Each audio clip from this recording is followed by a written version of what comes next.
26 सितंबर 1932 को पंजाब राज्य के अंदर एक छोटा सा गांव जिसमें एक गरीब परिवार रहता था, उसके अंदर एक छोटा सा बच्चा पैदा होता है। वो बच्चा किसको पता था कि आगे चलकर भारत का पूरा रूप और रेखा बदल डालेगा। जी हाँ, हम और किसी की नहीं बल्कि पूर्व प्रधानमंत्री मनमोहन सिंह की बात कर रहे हैं, जो कि भारत को पूरी तरीके से बदल कर रख डाले थे।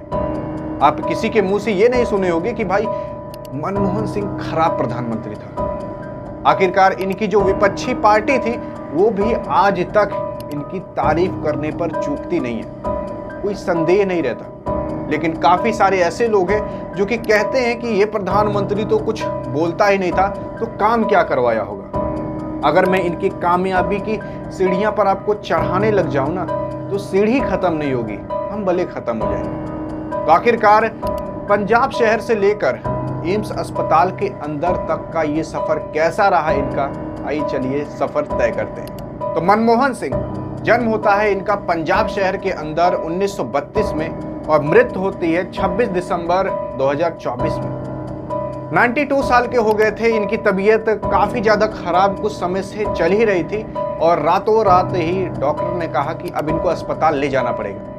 और अस्पताल जब ले जाया गया तो इनकी बॉडी इतनी काबिल नहीं थी कि अपने ही जान को अपने शरीर के अंदर रख पाए, जिसकी वजह से एम्स अस्पताल में 9:51 पर रात में इनकी जान इनके शरीर से निकल गई। खैर, इनका करियर काफी ज्यादा लाजवाब था। चलिए इनके करियर को सफर करते हैं। असल में इनका करियर शुरुआत होता है पंजाब शहर के अंदर। ये अच्छी खासी पढ़ाई करते थे, पढ़ने में अच्छे थे, लेकिन एक गरीब परिवार से आते थे, जिसकी वजह से ये स्कॉलरशिप को काफी ज्यादा महत्व देते थे, क्योंकि स्कॉलरशिप की बजाय ये अपनी पढ़ाई पूरी कर पाए, क्योंकि इनका परिवार उतना काबिल नहीं था कि पढ़ाई इनकी पूरी करवा पाए। असल में जब ये अपनी पढ़ाई पूरी करते हैं तो ये बनते हैं एक प्रोफेसर और यहीं से इनकी करियर की शुरुआत हो जाती है। लेकिन पॉलिटिक्स के अंदर इनकी करियर की शुरुआत होती है 1991 में, जब ये राज्यसभा सांसद बनते हैं और ये लगातार 5 बार राज्यसभा सांसद बनते हैं। लेकिन अगर इनकी सबसे बड़ी कामयाबी की बात की जाए तो सबसे बड़ी कामयाबी इनकी यही थी कि ये 1991 में ही फाइनेंस मिनिस्टर बन जाते हैं और 5 साल तक ये फाइनेंस मिनिस्टर रहते हैं। और अगर आपको याद होगा 1991 में भारत की क्या कंडीशन थी, 1991 में भारत किस डायरेक्शन में जा रहा था ये भारत को खुद नहीं पता था, और ये डायरेक्शन, एक सही डायरेक्शन देने का काम आपके मनमोहन सिंह ही किए। असल में मनमोहन सिंह अगर उस टाइम ना होते तो शायद अपने पिताजी से पूछिएगा, अपने दादाजी से पूछिएगा कि उस टाइम भारत का हाल क्या था, और भारत को एक सही डायरेक्शन देने का काम मनमोहन सिंह ने किया था। आपको पता नहीं होगा कि मनमोहन सिंह प्रधानमंत्री रहने के बजाय और भी पॉलिटिक्स के अंदर काफ़ी सारी चीज़ें ये हासिल कर चुके हैं। फाइनेंस मिनिस्टर भी रहे हैं और भारत को एक सही डायरेक्शन देने का काम किए हैं। जैसे कि इन्होंने ही जो विदेशी निवेश होते हैं उनको बढ़ावा दिया। जो आज शेयर मार्केट में आप देखते होंगे कि मतलब FII जो यानी कि फॉरेन इंस्टीट्यूशन लोग हैं, वो भारत में जो इन्वेस्ट करते हैं, इसको बढ़ावा देने का काम आपके मनमोहन सिंह ने किया था।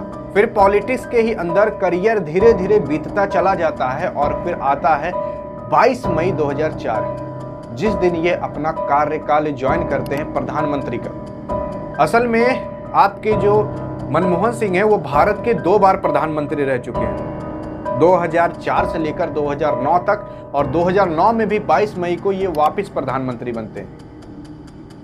फिर वापस प्रधानमंत्री बनने के बाद इनकी एज काफ़ी हो जाती है, तो उसके बाद आपके नरेंद्र मोदी जी आते हैं, और नरेंद्र मोदी जी अभी भी आपके प्रधानमंत्री बनते ही चले आ रहे हैं। बाकी जो आपके मनमोहन सिंह का जलवा था उसको कोई हटा नहीं सकता था, अगर वो ना चाहते कि मैं अब हट जाऊं। ये बंदा बोलता कम था, काम बहुत ज्यादा करता था। आई थिंक आप भी अगर मेरे उम्र के होगे तो इनकी आवाज आप नहीं सुने होगे, क्योंकि जब हम इनको देखते थे, ये जब प्रधानमंत्री थे, तो इनकी आवाज हम कभी नहीं सुने थे, क्योंकि बोलते बहुत कम थे, लेकिन काम ऐसे ऐसे किए थे जो कि आदमी बोल कर भी ना कर पाए कभी। आपको अब इनके काम की लिस्ट गिनवाता हूँ। ये ऐसे ऐसे काम किए थे, अगर ये ना होते ना तो गांव के अंदर अभी ऐसे किसान हैं जो कि आज जिंदा ना होते, ऐसे कई किसान हैं जो कि आज खाने को अनाज ना पाए होते। ये ऐसे ऐसे कानून लाए थे जो कि आज तक अभी जो सरकार है, जो आगे आने वाली सरकार होगी, वो भी इस कानून को फॉलो करेगी ही करेगी। जब ये प्रधानमंत्री बनते हैं 2004 के अंदर, तो अगले ही साल 2005 में एक ऐसा कानून लाते हैं सरकारी कामों के लिए कि सरकारी कामों की पूरी जानकारी मिल पाए, उसके लिए एक कानून पास करते हैं। फिर सरकारी कामों और सरकारी चीज़ों के बारे में आपको पता लग सके और आप उसका लाभ उठा सके, उसके लिए ये पहचान पत्र भी बनवाते हैं, जो कि शायद आज भी आप इस्तेमाल करते होंगे। गांव वाले अक्सर पहचान पत्र बनवाए रखते हैं। फिर आता है सन 2005, जिसके अंदर ये अमेरिका के साथ सिविल न्यूक्लियर समझौता करते हैं। और उसी 2005 के अंदर ये लाते हैं कि भारत देश के अंदर जितने भी गांव हैं, जितने भी किसान लोग हैं, उनको 100 दिन काम दिया जाएगा, जिसे कि आप नरेगा या मनरेगा के रूप में जानते होंगे। असल में इस नरेगा के अंदर जो गांव के लोग होते हैं वो जाते हैं, जो गांव का प्रधान होता है वो काम करवाता है 100 दिन तक, और उनको एक दिहाड़ी के रूप में लगभग 200 से 300 रुपये आज तक भी दिए जाते हैं। और ये कानून प्रावधान आपके मनमोहन सिंह ही लाए थे। आप खुद सोच कर देखो कि अगर ये चीज़ ना होती तो गाँव के लोग कितने भूखे मर जाते, क्योंकि गांव के कुछ ऐसे लोग हैं जिनके पास कोई काम नहीं है और खेती भी नहीं है, तो वो खाते कहाँ से।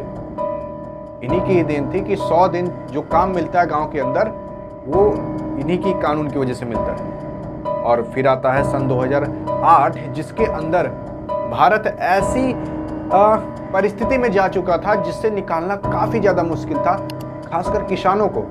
असल में किसान जो थे उस टाइम एकदम कर्ज में डूबे हुए थे, लटपट पड़े हुए थे, और उनका 60,000 करोड़, 2008 की बात कर रहे हैं, 2008 के अंदर 60,000 करोड़ कितना होगा आप अनुमान लगा कर देख सकते हो। ये अकेला एक प्रधानमंत्री ने माफ किया था। आज तो आपके खाने से लेकर सोने तक पर टैक्स लगता है, वो बंदा 60,000 करोड़ माफ कर दिया था। विश्वास करोगे 2008 के अंदर 60,000 करोड़ आज भी काफी बहुत होता है, और 2008 के अंदर कितना होगा एक बार सोच कर देख लीजिए, फिर बताइए कमेंट। बाकी इस वीडियो कितना शेयर कर देना, ताकि जो आपके मनमोहन सिंह के बारे में उल्टा सीधा बोलता हो या फिर कुछ भी बोलता हो, एक बार उसके मुंह पर करारा तमाचा लग सके। इससे ज्यादा कुछ नहीं बोलना चाहूंगा इनके बारे में। वीडियो होती है एंड, मिलेंगे नेक्स्ट वीडियो में। जय हिंद, जय भारत।